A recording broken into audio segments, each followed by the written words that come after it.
Servus and hello, Matthias Eichler here, and this is Singletrack.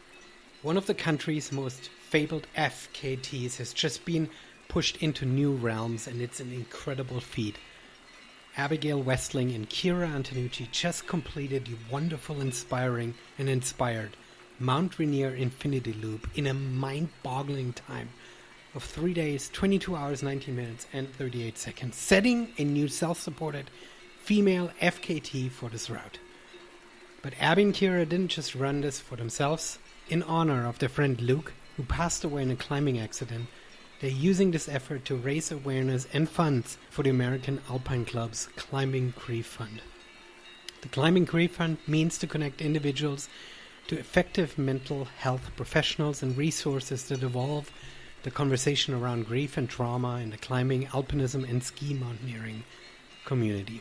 Please visit the links in the show notes to learn more about this valuable tool for our climbing community, about Abby's and Kiira's GoFundMe, and of course read all about their incredible FKT on the fastest known time website. Now, let's hear from Kiira and Abby. Kiira and Abby, welcome to Singletrack. Let's hit it off. It is summertime, which means the mountains are open, and you just came around and did one of the most amazing and impressive and talked about mountain objectives over the past year. You have to tell me about it. Rainier Infinity Loop is one of those glorious objectives in itself, but you also did the FKT, which is even more ridiculous. So first off, congratulations. Thank you. Abby, tell us a little bit, where are you calling in from, and just a little bit of a background. I'm calling in from Seattle, Washington. I've lived here for less than a year, but I've lived kind of all over Washington. I work on Mount Rainier and in the North Cascades and do some international mountain guiding as well. That's my main profession. And I was inspired to do this with Kiira after some planning last year, after spending a lot of time on Mount Rainier. All right, so you obviously already hinted that, number one, you're close to the mountain. If you live in Seattle, you literally see it almost every day. And if you work on it, then stranger to the objective that you picked. Kiira, tell me about you. I'm calling in from Evergreen, Colorado. I'm actually at my parents' house right now. It's my childhood home, visiting them. But I spend most of my year in Salt Lake City at this point, where I'm a ski guide in the winter. And then I guide in the summer out of Washington and Alaska. And so I'm on Rainier and in the North Cascades as well. And I went to college out in Washington and lived there for about 6 years, year round. So also very familiar with the mountain. And Abby and I actually met through the company that I used to work for, and Abby still works for, RMI Expeditions. We started the same year. Okay, so clearly you've got the resume to do this. And there's always a practical piece for people who are sort of familiar with how climbing Mount Rainier works, and that is you can't just be a complete greenhorn showing up at Rainier and saying, hey, I'd like to go up to the summit. Getting a permit to summit isn't that straightforward as just running the Wonderland Trail, which if you wanted to, you still shouldn't if you don't know what you're doing. But at least you could. There wouldn't be sort of a gatekeeper. When going above Camp Muir, requires a special permit, and obviously you both with your guiding experience had no problem getting it. So let's go to the place. Where did the dream start? So because it is sort of it's a hard thing and it's an amazing thing, but it's also an odd thing because it requires a little bit of planning and preparation. I mean, you don't do this on a whim. Yeah, for me, it kind of started 7 years ago. A friend who is now my boyfriend sent me a link to the Dirtbag Diaries podcast. He was like, I think you really like this episode. It was called To Infinity. It was about Chad Kellogg and his dream to do the Infinity Loop or create something like the Infinity Loop. And then the people that actually went and did it. And then our first season working for RMI, we both were working on the mountain when Alex Borisk and Caitlin Gerben were doing their attempt. And that was really inspiring to see the first female group do the infinity loop on Rainier. And then just kind of talked about it off and on. It's something that people like guides talk about, just working on the mountain all the time, but not something that I really thought about doing until last year because it sounded like a crazy objective. I was like, I don't know if I could ever do that. And then we were like, you should try to. There's so many questions I have. I mean, if you were mountain guides, then the upper portion of the mountain is no scary place for you. You understand what you'll be encountering. You're properly prepared for it. So is then the running around on the Wonderland the sort of the bigger challenge for you?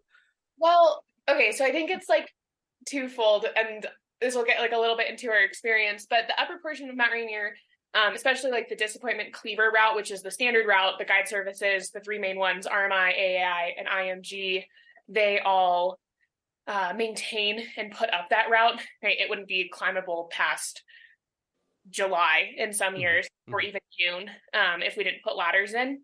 But it's actually really, there's a lot of hazards, especially this year. There's a lot of overhead hazard, not just underfoot hazard.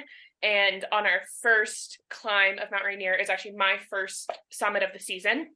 And my last summit of last season, I got hit by a rock in something called the bowling alley, which you like cross under to get onto the Disappointment Cleaver itself. And we took caffeine tabs right before we walked under the main chunk of overhead hazard, so the ice box and the bowling alley, getting onto the cleaver. And I had the most severe panic attack I've ever had in my entire life. And so much so that Abby and I thought that we were done. But after puking basically the entire way up the Disappointment Cleaver and taking like an hour-long nap on the thing, we ended up summiting and continuing on. But I was under the impression we were done when I fell asleep. So that was, I mean, like, it's not to say that like the actual climbing of the upper mountain and the mountain itself was the part that Abby and I looked forward to the most, because it was the most known. It was the easiest for us. I think after the thing, like if we had to walk uphill and climb Mount Rainier again, we totally could have. It's the downhill that kills us. And when we started talking about doing the Infinity Loop, part of the reason that we were like, oh, maybe we can actually do this is we were testing the theory that we can walk uphill forever, which ended up being partially true. The downhill, not so much. But prior to this experience, I had only run like 36 miles, was the longest I had ever run in one push. So I don't know why I thought that the Wonderland Trail would be a piece of cake, because it certainly was not. Yeah, but I don't know either, to be quite honest, because the Wonderland Trail is not a piece of cake. But I think it speaks, or perhaps it speaks in reverse to what I'm kind of trying to hint at, is if you have often on this podcast, mostly on the podcast, and especially when we talk running Wonderland, and we're talking to trail runners who sort of, they have the running experience, and Wonderland, is a big hairy goal no matter how you slice it. But if you then add the mountain climbing, that's where the big X factor comes in. But you have the experience. How many summits of Rainier do you have individually under your belt? I have 34 after the Infinity Loop. Gosh, that's amazing. Kiira? I'm at 29. That's amazing.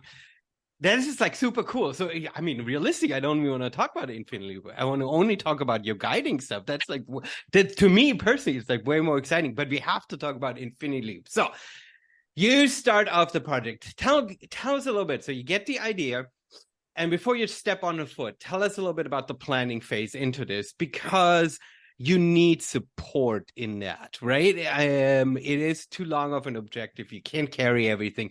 You need to move mountaineering equipment from one place to the other. No, how do you go? No, do you go twice the same way over the mountain, right? You start always at Paradise and you end at the other side.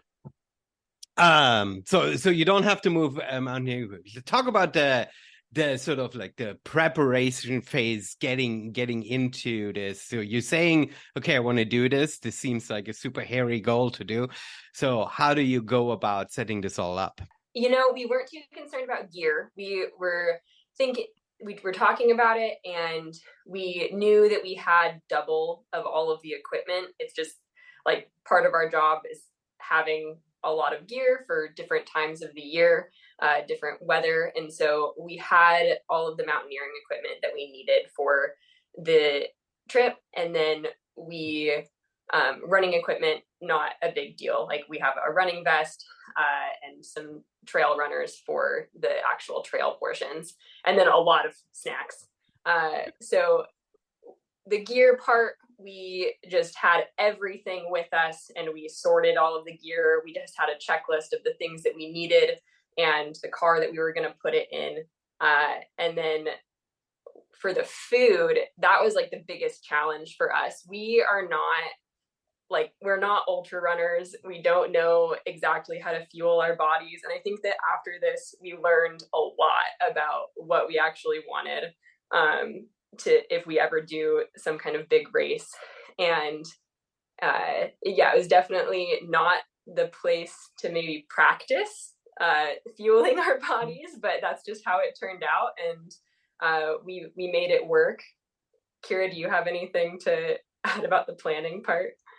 I mean, I think that like it kind of speaks to like maybe our schedules and whatnot, but Abby and I really weren't able to train at all together, if you could call what we did training, because we were guiding for the full summer, and both of us had a lot like Denali expeditions in the spring, which you lose a lot of fitness when you're just kind of sitting around in a tent for a month.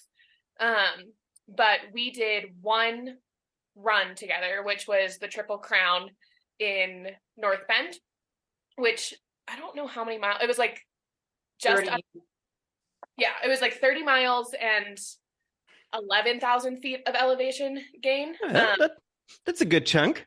Yeah, and it went really well. It was really like a fun day. It was just like up and down.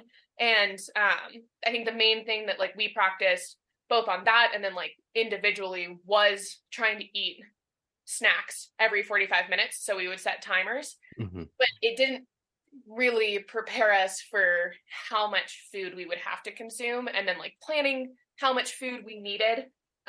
Both of us ended up with like plenty of extra snacks, which was not great. We should have been eating all of the snacks that we had to be properly fueled, but by far and away that was like the hardest part, and something that like I didn't really anticipate at all. It was like having a hard time eating any of the snacks that we brought. Like physically my body like wouldn't let me eat at a certain point. It was just like, nope, you're done. I don't want this.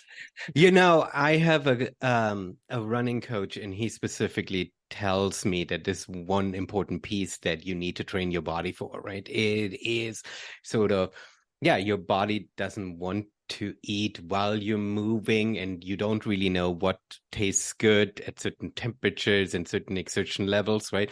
And so he always hammers that you need to fuel really well during training runs in order to teach your mind and your body what to eat. So hearing you struggle with that reminds me of the struggles that essentially every ultra runner, when you go into this endurance distance sort of beyond of what your body normally tells you is a good break between food or something, right?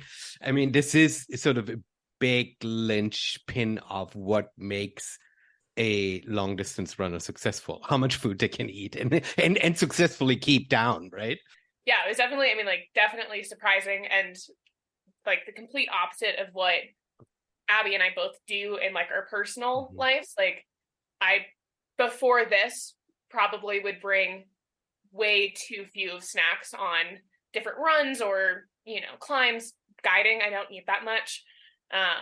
So I feel like we constantly are participating in these activities under-fueled rather than properly fueled, and trying to like switch that has been or was definitely the hardest part of this whole thing. I mean, that's a funny and fascinating statement in itself, right? Because you've got to run way over 100 miles, you climb a mountain twice, and you're like, yeah, fueling was really hard. It's like there were a lot of other big challenges there. So you prepare yourself, you get this objective from sort of being on the mountain. You clearly have experience. When it comes to weather window, I mean, we've had I don't know how it's been on the mountain. I haven't spent much time at Rainier this year, but it's been unseasonably consistent down here at the lowlands, right? We've had such a dry summer that's never been that crazy hot. We've not had a big wildfire smoke issue so far, knock on all the woods. And we've also not had big weather thing. Was it easy for you to find a good weekend where you could do this? Because you have to climb the mountain twice, and you have to run in between. So you need a solid weather window to do this, right? Yeah, we got lucky. In February, we both sent in our availability for work. That's just when the company asks for it. And so we sent in our availability, and we're like, where are we doing the Infinity Loop? And we were like, well, the end of July just kind of works the best for us. And so we both took like 10 days off, I think. And when we were looking at the weather getting closer to the date, there was some storms right before we were going to start. And then the weather just cleared up, and we were able to do it in the 4-day weather window that we had. And then I think it was consistently nice afterwards as well. It's been consistently nice in the lowlands, but it's also been pretty consistently nice up on Mount Rainier until like this last week. Right. I was just going to say, we definitely got lucky with like the smoke this year. I know that like that's always a concern. It was definitely in the back of my mind, is like, there's no way we would have been able to do it if we were fighting with that in our lungs. Yeah, that on top of it. So now with this fairly dry weather, you hinted at this already. How is the upper mountain? Are a lot of crevasses open? You really hinted at bridges and at ladders and stuff. How is that affect a speed attempt like this? Well, Abby can speak to like how it looks now, but when we were going, it's a really long route. It goes from the top of the cleaver, it bumps all the way out to the Emmons shoulder, and then comes all the way back to where you normally kind of gain guide rocks into the crest in the crater. So it's definitely, well, I don't think it was ideal for doing a speed attempt. How long does it take guided groups right now, Abby? It takes about 7 hours. Yeah. That is it from... are you counting from Camp Muir to Summit? Yeah. What time did you start in the morning? I mean, because you started at Paradise. Is that your starting point? We did, yeah, but we actually started in the afternoon because we wanted our first climb fully at night. You're like thinking about like how long you're spending under overhead hazards and like when you're going to hit the trail and when you're going to like get back to the car. And our second attempt was like fully in the day, but we did our first summit was like fully at night. So we left Packwood around 4. 4 in the afternoon. Okay. Started around 5:30. Actually walking up the snowfield. Okay. Nice.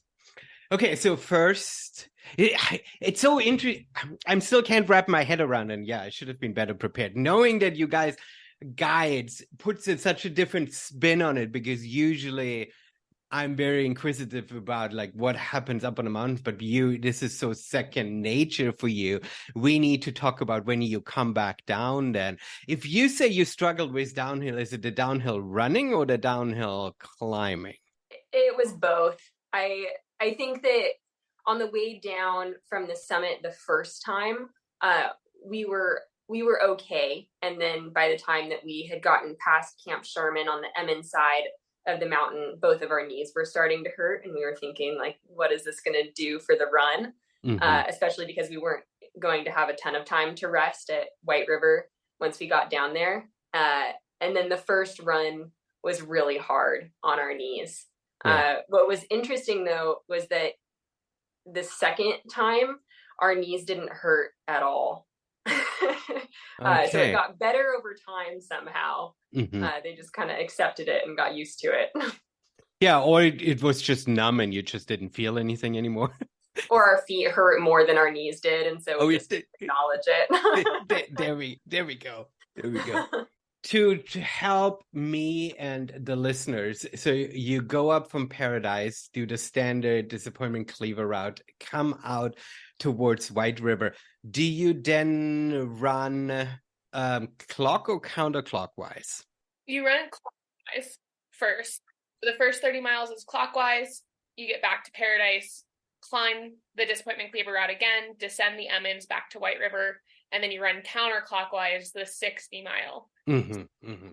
So you have since you only have 30 miles in between the two climbs, that puts the weather window and the two climbs in reasonable dangerous environment, if you will, closer together, and you are still a little bit more alert than in some respects, right? If you would have to do it the other way around, you'll hitting the mountain again for a second time at a sort of a different state of awakeness and being. So that's then not too bad. So take us. So can I just jump over the whole first climb because you guys are so experienced? Aside from the puking thing, anything eventful happened there, or should we immediately talk about the run when you put your shoes on, running shoes on? Yeah, we can run to the run. How do you, throughout that time, were you tracking your time? Did you sort of know the splits? Did you talk to Katie and Alex, kind of knowing how fast they were doing different portions? Or were you just like, look, we love the infinity loop, we'll see if we can go be fast, and we'll check in at the end if we made it? Or were you throughout this under the gun too? No, we knew, we had planned out our ideal times in terms of how long climbs would take us, how long these running sections would take us. We didn't really take into sleep deprivation or body tiredness. So everything ended up being longer, and we knew that it would be. We had wanted to do it under 4 days because that felt really possible, and that would be breaking the FKT regardless. But really the most pressure, and it started to show on our second or on our first run, because Abby and I would break into just burst into tears at different points in time. Never at the same time, always opposite of each other. As one person was crying, one person was laughing at that person crying. I think from a therapeutic point of view, that's the way you're supposed to do it, right? One person is allowed to break down while the other person says, look, we got this. And if need be, I got you for a moment too. And then you can switch around. So I think that was very smart. Yeah.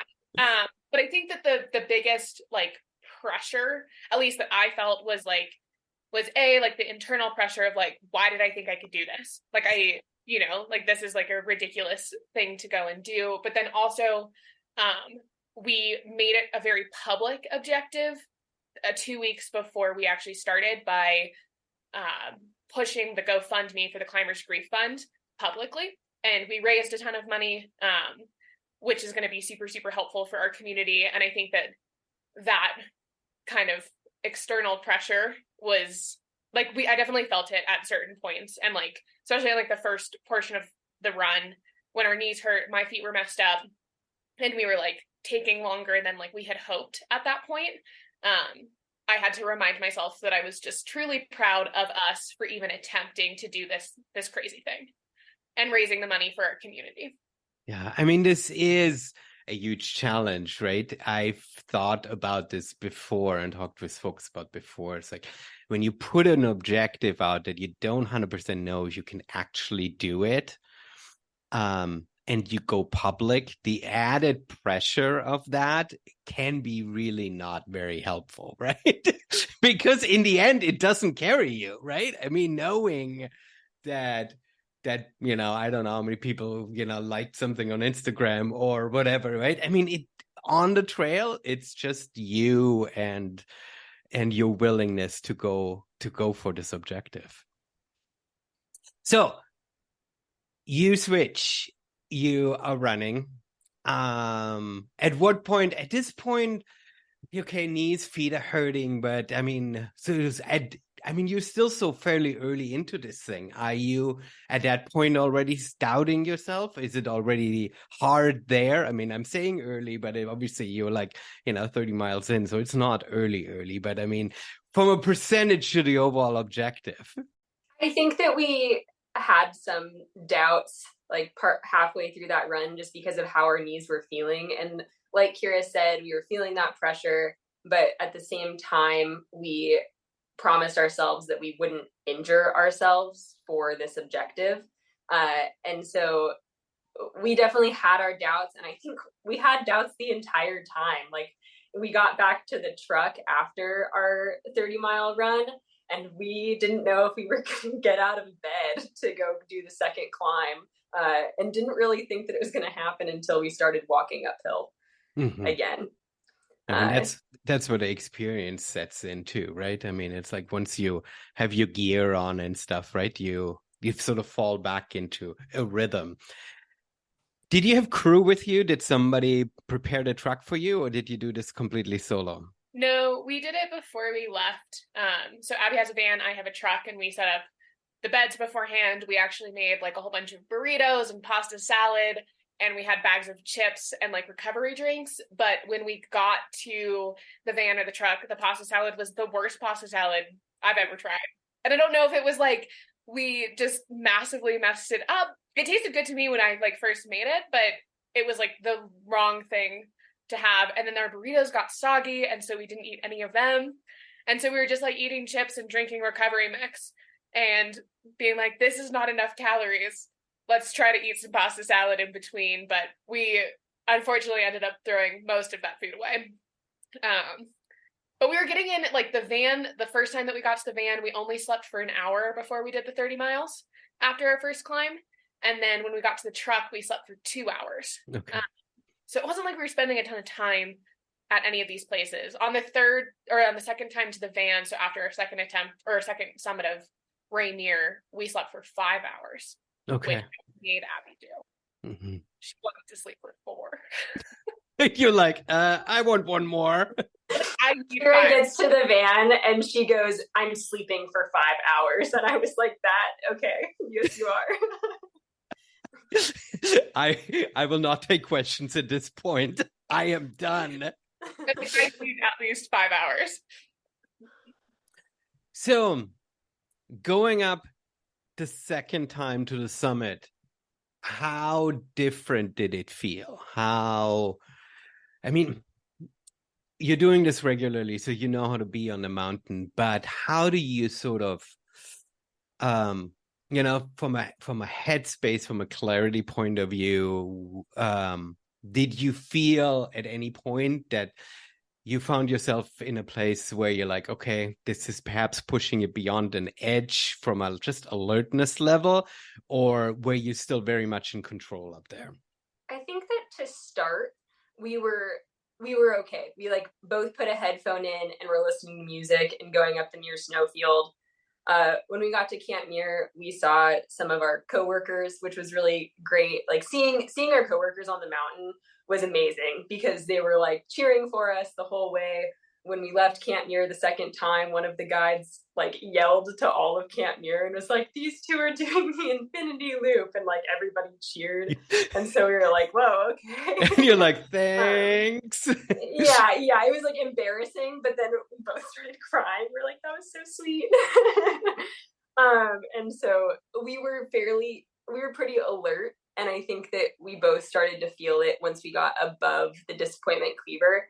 And Kiira turned to me and she says, if I were driving right now, I would have pulled over to sleep already. And she was at the front of the rope. I was like, well, she is driving, so we're going to pull over to sleep. And we found like a really good break spot to just take like a 20-minute nap at like 13,400 feet. Nice. It was one of the best naps I've ever had, honestly. You know, trail naps are fantastic. I've not napped at that elevation, but I've napped at other parts, and they just getting your body at sort of at this standstill, right? After moving for hours and hours, it just feels like sort of like your I don't know, your molecules in your body can sort of like rest, and just like 20 minutes can make all the difference, right? Yeah. Okay, so I like your comparison too. Like she's at the front of the rope, so she is driving right now. I think this is a good comparison because I think it puts it into a good perspective, especially for folks who've not been in this place. Yeah, if you're driving, you also somewhat feel safe because you're surrounded by metal and you know what you're doing, right? But your level of alertness that needs to happen at speeds in order to be safe, and being on the mountain, you're comfortable, you know what you're doing, you're comfortable in your gear, but you are not in a place where where mistakes are easy to recover from, right? All right, so second summit, somewhat refreshed from a trail nap. You're heading back down. How are the knees then? You know, the knees were actually a lot better on the second descent. And part of the reason that was it was so much softer since we did like the full day climb. The M inside had been baking in the sun all day and it was cooling off and the sun was setting. It actually like got dark when we were on the interglacier. So after you get to Camp Sherman, you walk on some rock before you get onto the interglacier, and you're on that until you get down to Glacier Basin where the trail meets back up. And initially, Abby and I were talking about like taking the Mount Ruth descent, which avoids the interglacier. It's on trail, but you actually gain elevation and then descend a really steep dirt trail just to avoid the interglacier, because the first time we were on it, it was pretty firm. And even though we hit it in the dark, it was a lot softer and like easy for us to kind of punch down. Like we moved fast. And even with my full like panic attack, nap on the cleaver, puking a million times on our first climb, our climb times were the exact same. And we knew we were going to be slower on our second one. So I think getting down in the same amount of time felt pretty good to both of us. Yeah, that's amazing. So you make it down. I mean, you still have 60 miles to go, which is just an insane amount and on the Wonderland Trail.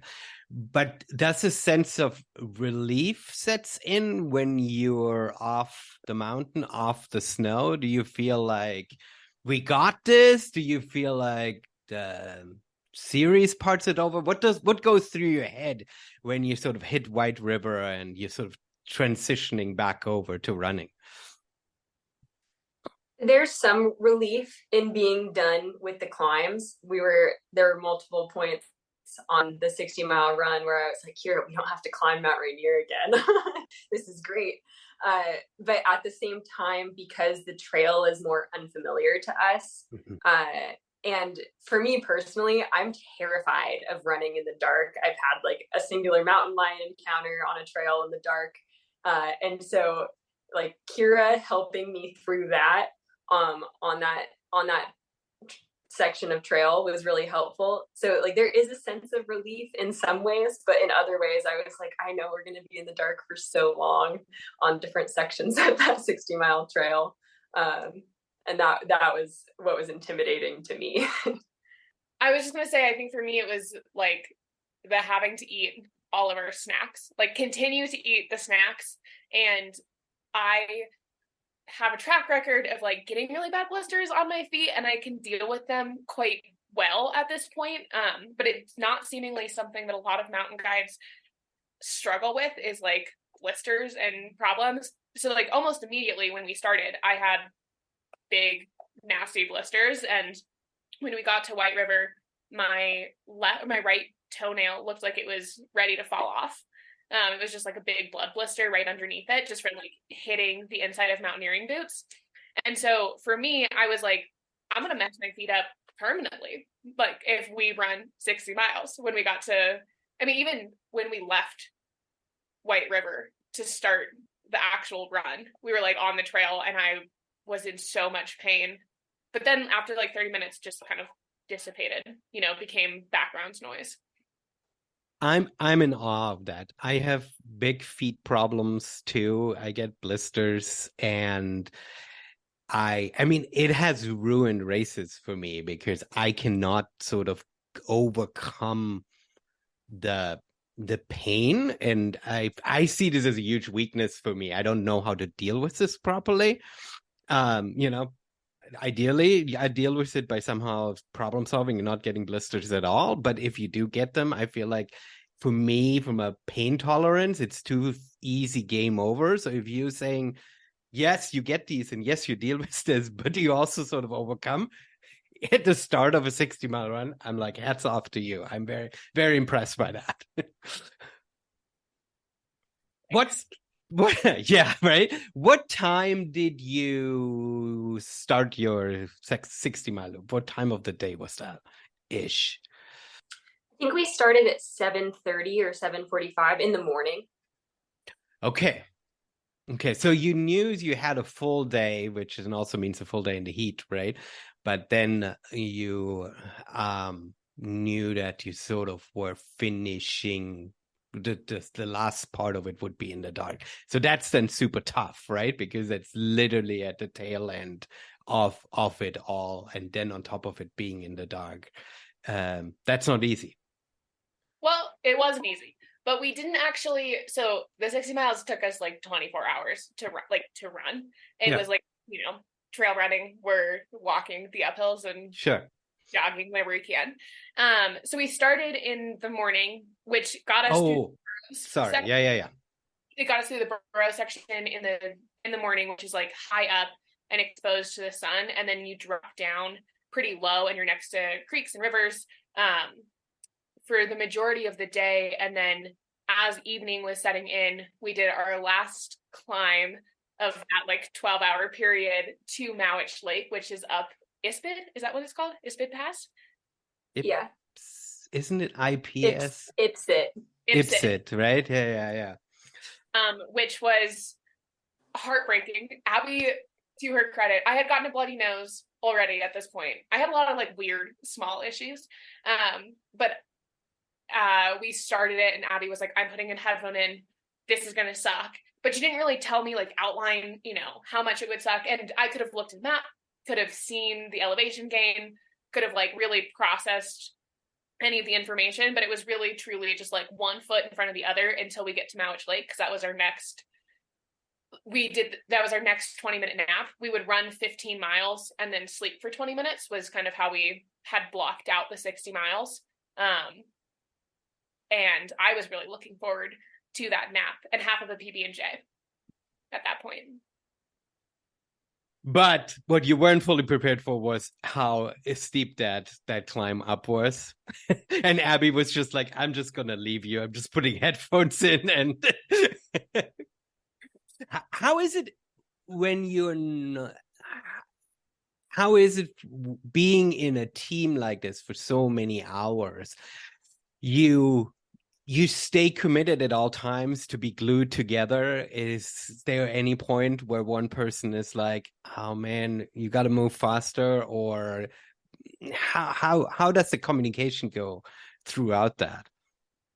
We decided before we started that we were going to stick together the whole time. We weren't going to leave each other on the trail and do like the wait and meet up at some point. We were planning on sticking together and like just taking care of each other the whole time. Like we didn't want to have any of that separation for anything to potentially go wrong. And there were points where we were talking a lot, and there were other points where we were silent. And at the end, we were like, how do we not hate each other already, just from like moving together for so long, and both of us having like small things come up that we would both have to like take a break and deal with. Like one person would be feeling horrible and one person would be feeling fine. And we just kind of rolled with the punches, and we were like, we're committed to doing this together, and so we're just going to stick together the whole time. Yeah. Go ahead. Oh, it wasn't, I mean, like, it's not like we were like glued together the whole time. Like, obviously when we were talking to each other, we were together, during the night sections, we were like right next to each other. And then it would be like early morning or like on some of the climbs, we would space out and just kind of move at our own pace. But Abby and I are like really well matched as partners. So it wasn't like, even in those sections, it's not like you get to the top and be waiting for the other person for, 20 minutes. You're maybe waiting 3 or 5. Mm-hmm. And it wasn't a big deal. But I think that there is something to be said of like, when we put music in and we're just like moving, like our pace might be slightly different, and we both know how to like move together, but alone, if that makes sense. No, that absolutely makes sense. What is awesome to hear is that you don't have a lot of you didn't have a lot of experience, from what I'm gathering, to being together. So how did you find that you guys would match up so well? Well, Abby and I have been friends. I mean, we've been friends for like the last 5 years. Okay. We've been mountain partners for that whole time. Okay. It's in the last 2 years. And we went on our first, we've planned a lot of trips and gotten weathered out of a lot of trips, but we went on our like first big mountain trip. We're both backcountry skiers. I'm a split boarder, but she's a skier. And last spring we went on a trip after our good friend died. And I think that it was like in that like period of like mourning and trying to reconnect with the mountains and like being in a space together, skiing really steep lines and being in really consequential terrain, that we learned we were really good partners. Mm-hmm. Not only because of like our pace, but it was decision making, finishing each other's sentences. When I panicked, Abby was calm. When Abby panicked, I was calm. And we like bounced off of each other really well. And basically anything we have done since that point, it's always been really easy, whether it's a run or we're going climbing or we're, driving across the state to make it to some other place and we see a body of water. It's like one of us stops and it's like the other person was already thinking that. So It doesn't feel like a lot of work in terms of like trying to figure out a communication style or how we're best gonna, approach being together but apart. Yeah, I think you expressed that really beautifully, and that is, I think, something that is super great to see in our society in general, but that mountaineers need this for survival, right? There's a really nice word. Rope team is the translation in English, but Seilschaft is a German word that essentially translates to rope team, but is used proverbially often to explain a good friendship, right, or a good team. And in trail running, we often don't have that because we have individual. I mean, it's true, right? In trail running, and in life, right, we often are so focused on our own goals, and we are so focused on our own objectives, and we're training on our own. And in some respect, that is also helpful and makes us better because sometimes we go at our own pace and stuff. But being together in life and sharing each other's strengths and holding each other, lifting each other's up, is what life is supposed to be all about. And you get to practice that professionally, but then also personally. That's an incredible thing, right? So it's super good for you to be able to not just professionally show this in your work, but then also benefit from it as you going after your own dreams.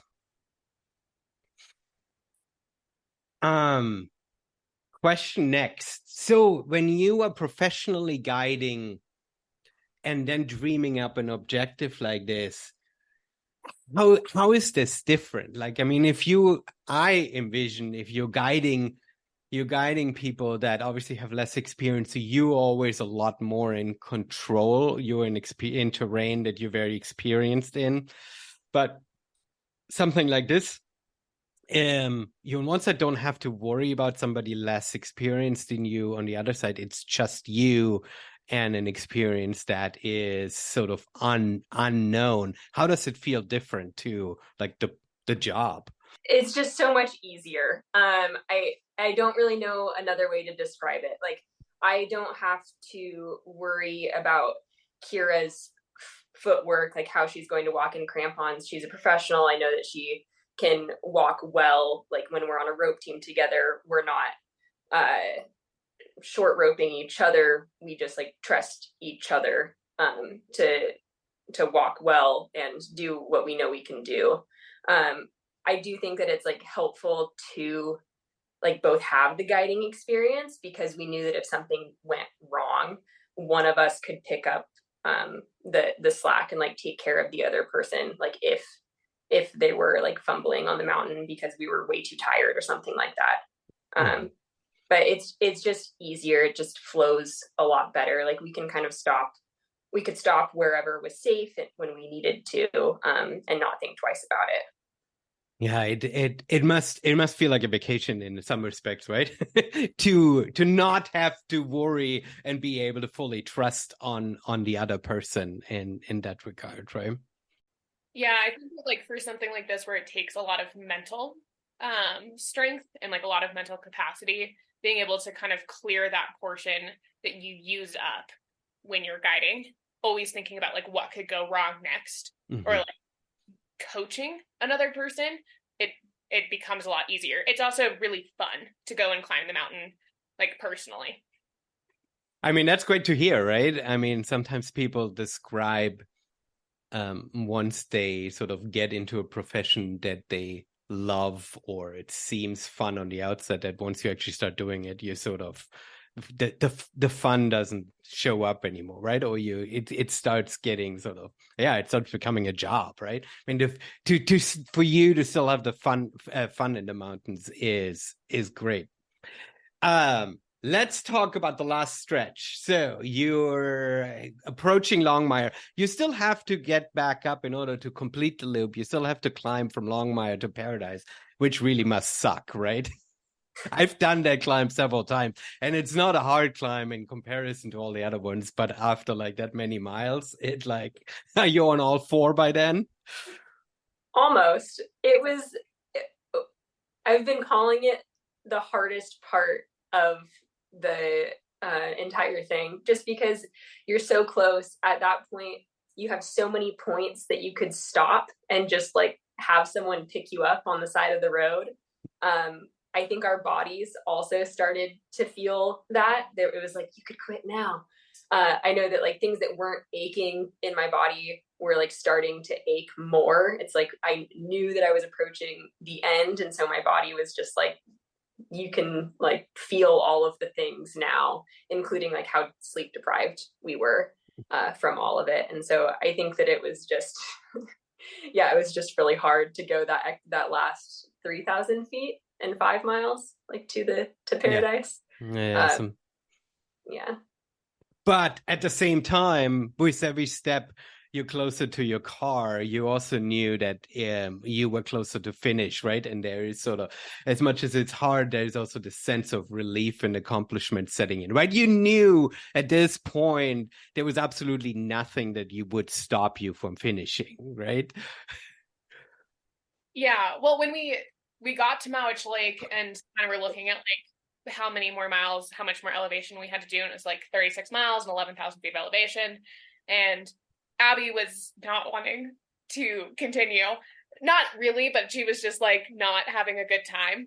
And it was like one of those moments where like she was crying and I was laughing, and we're like we're in this campground, we're sleeping on top of a picnic bench, and there's a whole bunch of people that have these like bougie tents, you know, and cars are right there. It's kind of our last access point to bail. And we had like one of our good friends, Nikki, who was like helping track us and like message us, and then Abby's boyfriend Eli, who was like, you know, helping track us and messaging us, and we're like, we might need you to pick us up at Mowich Lake. And it got so cold that we were like, we have to just keep moving. And I told Abby, I was like, look, you know, if we need to bail, we can bail out the West Side Road, which you could do, but it would be like the same amount of miles as like getting to Longmire. And I knew that if we made it to Longmire, both of us knew if we made it to Longmire, we were making it to Paradise, regardless of how long it took us to do that, like 5 miles. Yeah. And I think that like that like section between Mowich and Longmire was the hardest for me, because I knew, to me, like Longmire was like almost a finish point, Because it was like, oh, we're going to finish this thing if we make it to Longmire. We just have to make it there. And we were like in that section for the majority of the night. We like slept 2 different times, and it was like I didn't sleep the first time. I was just shivering the whole time. And then Abby didn't sleep the second time. She was just shivering the whole time. And it was so hard to keep our bodies moving. To me, that was like one of the like mentally like probably the hardest point. And my body didn't want to eat any food. And then the sun came up, and we had like all of these ups and downs that I was just so upset with, because I was like, we're so close to Longmire, but there's like so much elevation. Like, that's so dumb. Why would the trail go here? Like, why would the trail go somewhere else? I know this feeling exactly. It was just like, I was like looking at the train, and I was like, yeah, it's gorgeous, but I'm having a bad time. This is not any fun. Like, I should be taking photos. And Abby even like, she, is like celebrating. We get to the top of this like little like peak, and it was gorgeous, like absolutely stunning. One of the prettiest places I've ever been. And we get to the top, and she's like, woo, woo. And I was like, fuck this. This is terrible. Sorry, I don't. I was like, I had like totally like a little, hissy fit. And then we like looked at the map, and we're like, okay, we just got to do this. We just got to keep going down and then up and then down and then up. And not even right before, it was like probably 5 miles from Longmire, Abby, Mm-hmm. I got the worst bloody nose I've ever had in my entire life. Like, I started bleeding, put a tampon up there, and I bled through like a big tampon in like less than 5 minutes, and then had to sit on the side of the trail just like gushing blood until it stopped. We used all of the gauze we had in our first aid kit to like, not even like pack it, but I was just like holding it. And at that point I was like, well, like, what are we going to do? Like, if we call for a rescue at this point, because I like feel woozy, it's going to take them 24 hours to get me out, or we could just keep walking. And so we just kept going, and eventually made it to Longmire, where Abby's boyfriend was waiting to like cheer us on. And he had snacks and a drink, and he was like sitting there, and they were for himself. But I saw him, and I thought that he was like there to like see if we wanted to bail. And so I see him, I give him a quick hug, and I'm like, we're going to paradise, like so serious. Like, just kind of like yelled it at him and kept moving. And Abby hugged him, and he said something to her like, what's Kiira? Like, oh God. And then it was a very like slow and long 5 miles where you see a lot of people, and they have no idea what you've done. And it's the most frustrating thing to be walking uphill, and you're so tired. We're walking uphill, and these people are coming downhill, and they're not giving us the right of way. Like, just bad trail etiquette in general.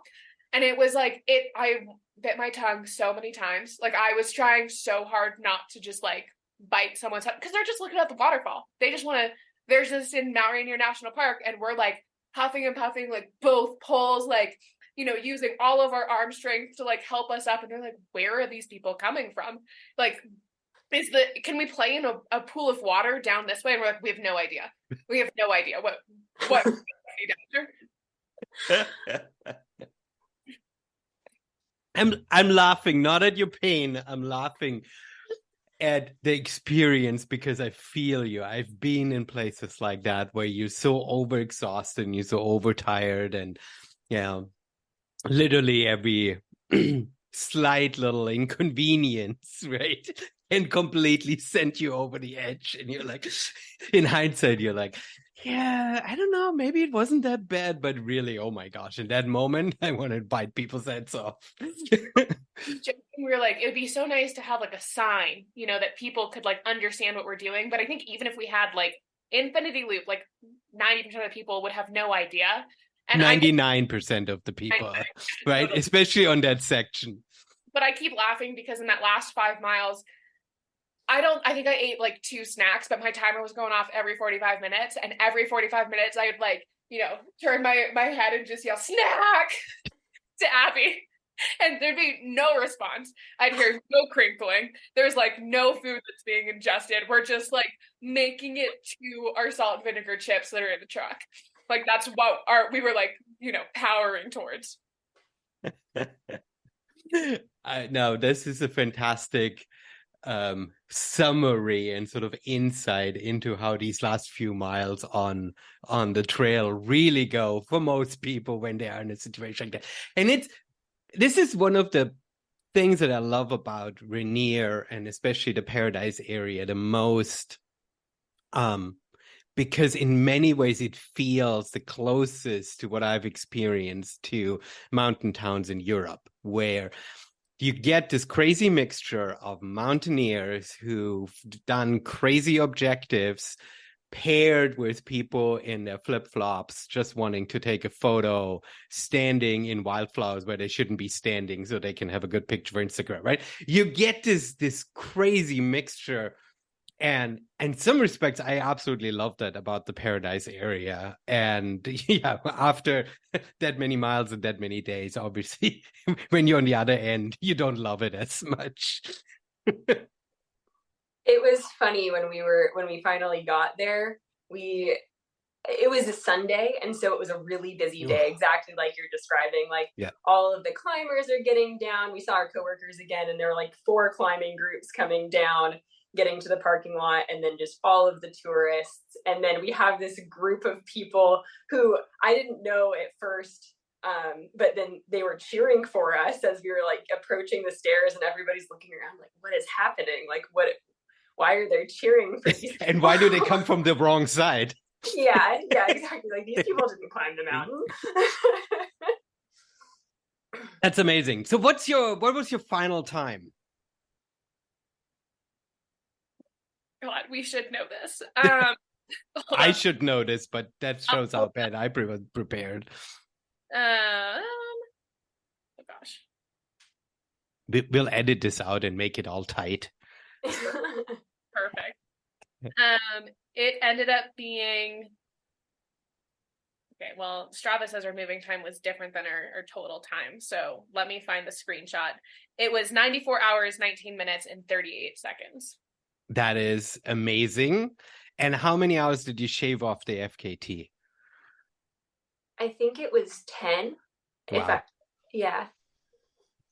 I mean, there is something crazy about this, right? Because these type of objectives, and I don't want to take away anything from your achievement, but these objectives are so rare and audacious and so big that there's so much room to improvement still, right? I mean, I don't know if your headspace is already in this thinking about it, but there were so many moments where you could have been more efficient, right? If you just look at it from a like competitiveness. And so I love that part about FKTs because it is a little bit of a white map, Wild West type idea that there is so much opportunity there. Like, you're not going to show up climbing El Capitan and get anything of note out there. Everything has been grazed up. But in this FKT world, there is still so much opportunity. And you don't even have to be like the absolute most ridiculous dialed in person at that moment, right? I mean, not that you weren't. I don't understand me wrong what I'm trying to say here, right? But it is sort of fascinating that you can get an FKT on something that audacious and still there is so much opportunity. It's amazing. If you look at the men's times, it's absolutely insane. Like 2 days and 9 hours. That's a crazy time. And I think that I hope that this inspires like more women to go and try this objective. There's not that there's very many people that have completed it at all, but there's far more men than women that have completed it. And I think that a woman could absolutely smash our time. Yeah. I think that it's hard to get like the same people out there and doing these things because of the like Mount Rainier being in there as part of the objective. Like to have someone who's that fast as an ultra runner and also has the experience to climb Mount Rainier safely, that's a very small group of people. And so I'm personally really excited to see like who comes in and like smashes our time. Same. I'm really excited to see that. Our initial calculation was 75 hours with like, if everything went well. And obviously we lost a lot to like efficiency and just being tired and Bloody noses. we knew that it wasn't going to be 75 hours. We were just wondering like what would make up the extra hours, and we found out. But I think that it's like, yeah, definitely I'm going to be super excited whether it's another group of women or Alex and Caitlin go back and take it back. But I think Abby and I are on the same page when we say that we will never be doing this again. Too soon. Just give it. Just give it time. Too soon. Well, let's put it that way. Let's see if somebody takes it back, right? I mean, as long as you have the FKT crown, of course you wouldn't want to do it again. But what happens if somebody takes it back, right? There's so many things to do. that is very true. You know, I want to circle back in the way I phrase it, and I'm not saying somebody could come around and be stronger and faster. I want to make the point that what is so impressive about your attempt too is that you were so self-reliant, right? Just with better logistic support, right? If you would have had a team literally at every spot of the way, right? I mean, you said the pasta salad didn't work, right? And I mean, if you would have had a team there, they could have like, whipped up some scrambled eggs or whatever, right? I mean, there is a way of, and ultra running and the big objectives increasingly sort of go into that field where you almost feel like a Formula One car, right? Where you sort of come in, pit stop, and there's a group of people circling you, right? And sometimes that feels almost like a different sport, right? It doesn't really feel fair if you have a group of people that like sort of like pop your blisters for you and do everything. Sometimes it's good to sort of take care of yourself. But if you just look at how one can improve the time, I think having a team there to prepare and sort of shepherd you through that transition process can make a huge difference. Yeah, I mean, I'm looking forward to signing up. Before this, I wouldn't have considered myself a trail runner. I like go on trail runs. I don't know if I would still consider myself a trail runner, maybe like after I sign up for like a race or something, but I'm excited to maybe get into ultra running more seriously, actually train and fuel properly and experience some of this Formula One. I mean, it sounds great. Like I just get into an aid station and they feed me snacks and pop my blisters. Sign me up. I'm ready. You know that there's some races where they have this fully dialed, and then in other races they have these aid stations as an opportunity for you to bring your crew, and the crew knows exactly how to refill your water bottles with exactly the right kind of electrolyte mix and stuff that works for you. So yeah, there's definitely that opportunity to sort of be pampered along the way. So let's talk a little bit about what you hinted at before, and I wanted to make sure that we cover this. You did this as a way of raising awareness as a fundraiser. So I want you to speak a little bit about the motivation aside from this objective and this incredible adventure experience. What got you out there? Why did you do this? Well, so like Kiira had said, our good friend Luke passed away last year in a climbing accident right before our guiding season started. And the American Alpine Club has a climbing grief fund, which is what we raised money for. And both of us found help through the climbing grief fund. Kiira got a grant and found her therapist through there, and I found a therapist through there. They have a list of therapists that have experience with people in the outdoor industry, which is just really helpful. So they understand like the close relationships that you develop when you're working in the industry. And so you don't have to explain that part to them. We decided that we would love to raise money and just give back to the community. We've seen a lot of people struggle with mental health in the guiding industry with seasonal, it kind of comes with seasonal work as well. And so we just wanted to give back to the community through a fund that helped us as well. Yeah, this is a super important point, and it's really great that you sort of find a way of sort of giving back. Is your main fundraising site still open? Can we link that in the show notes? We would really appreciate it. Yeah, we we originally started out with a goal of $5,000 and we exceeded that, and we set out for $10,000 and exceeded it, and so now it's set for 15. Okay. Yeah, it's going to stay open probably until the fall. We're hoping to just crowdfund as many funds as we can. The program itself has been hugely beneficial to me, to Abby, to like people in our community, and right now is actually struggling. It's something that we didn't know before we set out to do this fundraiser, but I was actually just talking to my therapist and telling him about this and how much money we raised, and it's coming at a really crucial time for them.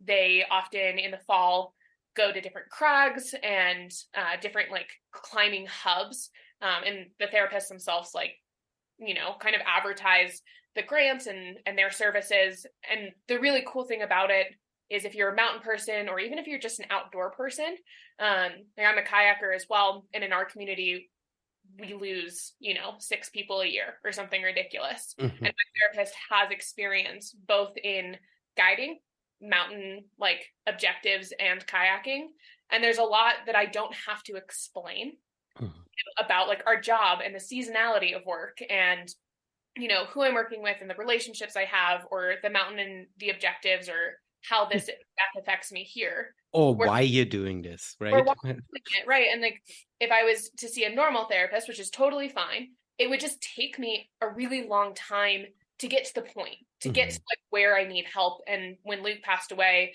it was like, hey, this thing happened. And my therapist was like, okay, let's talk about it. Like, we don't have to go into background right now because I have enough of an understanding. And I think that's what makes this program really special. No, that's amazing. So we'll make sure we link that in the show notes. And if you're listening to this show, please pause the show right now or link over, check it out, read up on this super, super important program. Yes, amazing. Thank you for bringing that to our attention, my attention, because I wasn't 100% aware of that before we set off on the show. So this is really great. Beyond that, what links do you want to link to that we have in the show notes? Your social website? What do you have? What can you give us? I have an Instagram. I like it. We'll link it up. Abby, should we link your Instagram too? That's all I have as well. That's great. I'm a web designer on the side. So for me, I always have like 400 websites as well that I've built and they sit half dormant around. So it's Instagram is the place to go. Abby, Kiira, thank you so much for your time. Thank you for jumping on. It was a super incredible perspective into running while looking at it from a mountaineering point of view, while looking at it sort of from the other way. And I think, our sport is richer if it blends the two, if it doesn't just focus solely on, here's an event, I'm signing up for it, I'm training, I'm racing it, when is the next event? There's so much more out there that one can experience how people can spend time in the mountains. And you just gave us an incredible story of something that doesn't require putting on a bib. Well, thank you so much for having us. It means the world. And thank you in advance to anyone who donates to the Climbers Grief Fund. Yeah.